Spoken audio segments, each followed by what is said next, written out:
My father hasn't left the basement in 2 months. I now know the horrifying reason why.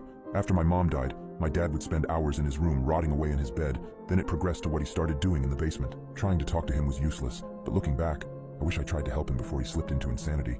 The first time I saw my dad slip down into the basement was when he was carrying a notebook and a mannequin. I tried questioning him about it, but the only response I received was a half mumble before he shut the door behind him.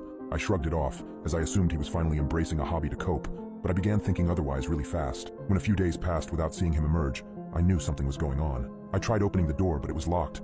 No matter how much I knocked or even called his cell, he completely ignored me. Eventually, my brain started making assumptions about what was really going on down there. About a month into him being isolated, I started to wake up to him screaming as if he were being tortured long into the night. I knew at that point that he was completely losing his mind.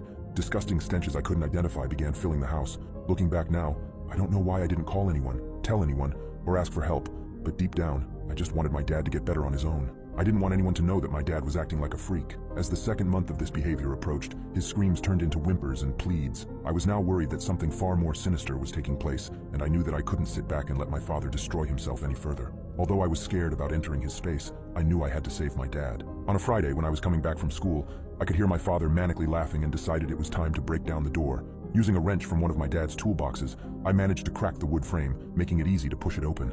The second I did, a disgusting whiff of what I could only guess was rotting flesh wafted heavily into my face. I feared for the worst as I began making my way down the stairs. There was only one light on, and it was a small lamp in the corner that was barely illuminating its surroundings. The surroundings included the mannequin, now looking more strange than it ever did, tools scattered on the floor, and my father hunched over in the corner. For a second, I felt a little